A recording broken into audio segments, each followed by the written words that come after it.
Be completely sure you trust who you're hanging out with. You have no idea how many headaches this will avoid.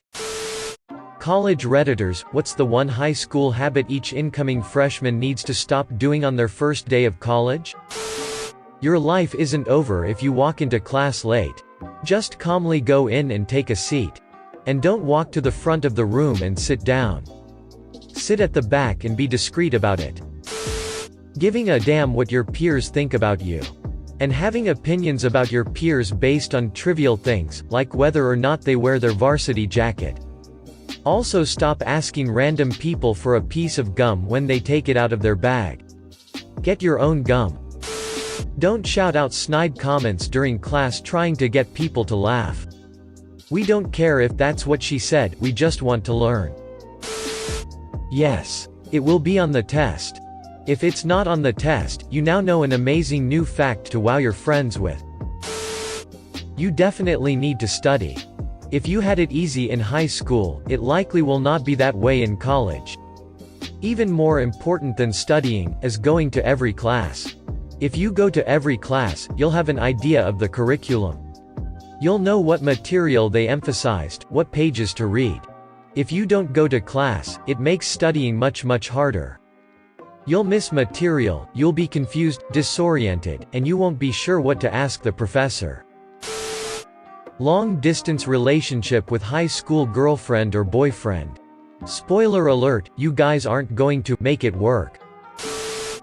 Don't wear those stupid lanyards with the school name around your neck. I did this and thought it was cool.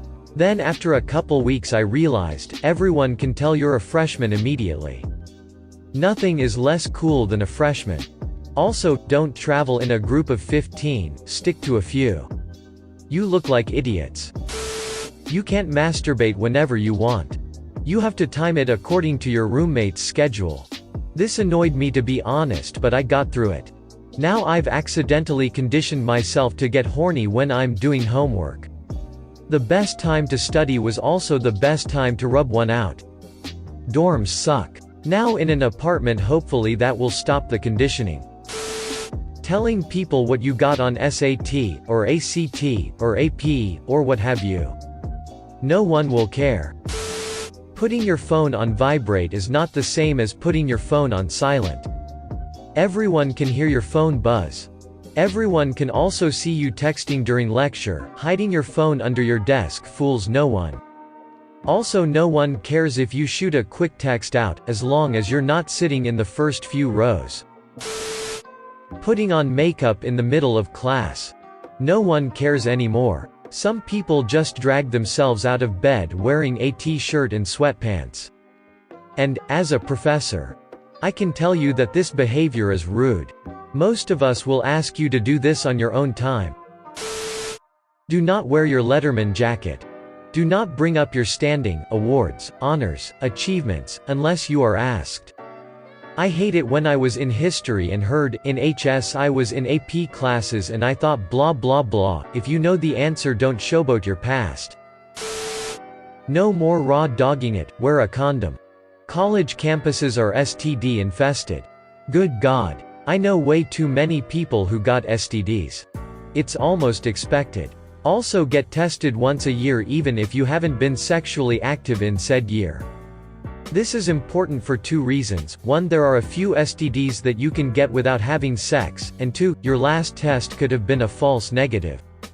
Make sure you are getting full STD, STI, and that it includes HIV testing. I can't believe the number of people who don't do this. Edit, I probably wasn't as clear as I should have been.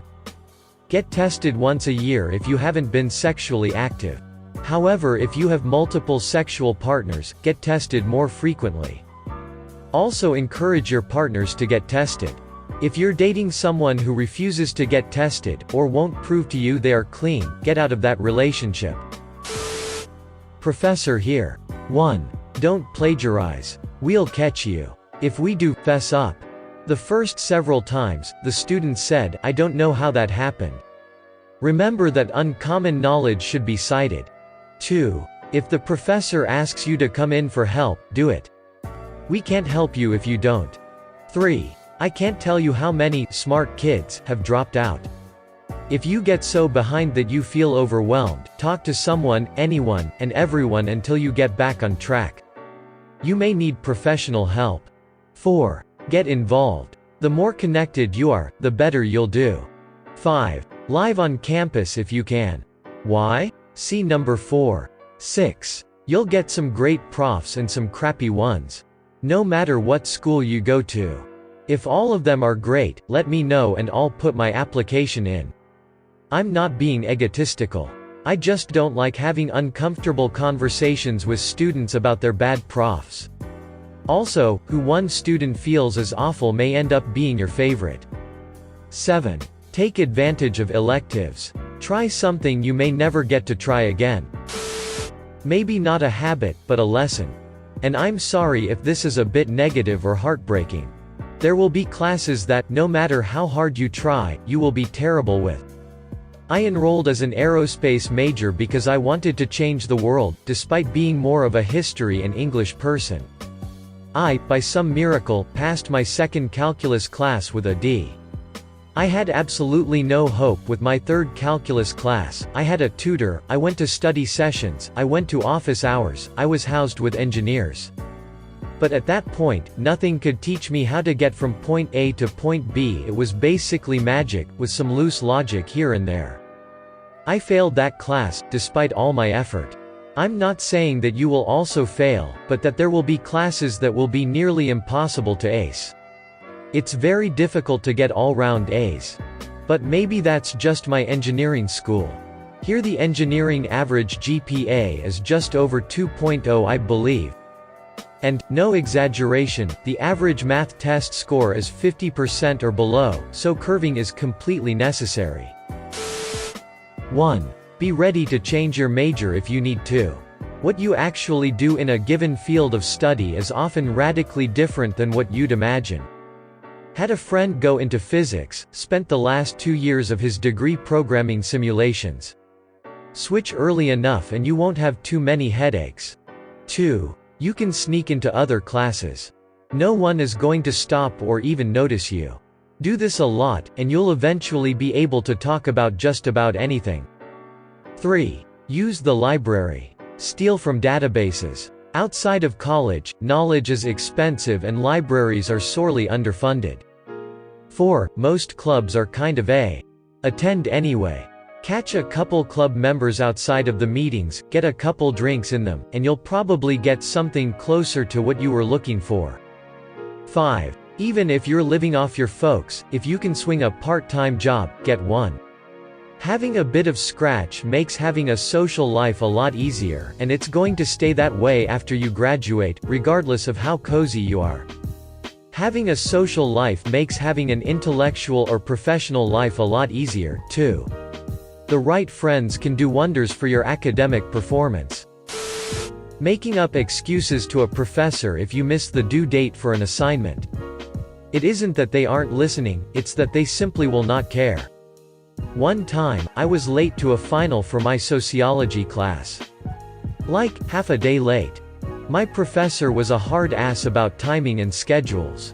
Even if you showed up 10 minutes late to lecture, he wouldn't let you in the room. I told him I legitimately messed up times, and had thought the test was 5 hours later than it actually was.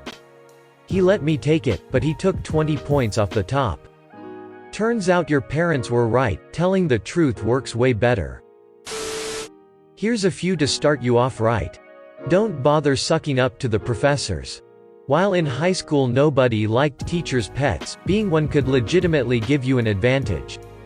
In college you are one out of thousands of students that your professor sees daily. If you become the classic suck-up, you're probably not going to be well liked by your classmates, and the professor will just see you as one out of many students, or worst case scenario, as a bothersome prick. Don't be afraid of asking your professor anything you don't understand. While they're held to a much higher standard than your normal teachers, they're still human. That doesn't mean you should interrupt him in the middle of a lecture. What I'm saying is that there's nothing wrong going to the professor after class to clear up your doubts. Expect failure. It doesn't matter if you're smart or even a genius, you're going to a whole different environment. It really is a whole new world you're entering, and getting used to it can be tough for some. The world won't end if you get a C on your first test, so chill. For the love of Godzilla, do not call them anything other than Professor. Don't call them Mr., don't call them Teach, or anything of the sort. One last thing, if you're doing any sort of illegal activity, trust no one. I'm not kidding here. Some people will gladly rat you out. Maybe they're prudes that are jealous of you, or maybe they're against what you're doing. Be completely sure you trust who you're hanging out with. You have no idea how many headaches this will avoid. Like and subscribe for more funny, interesting, and scary r/ask Reddit videos.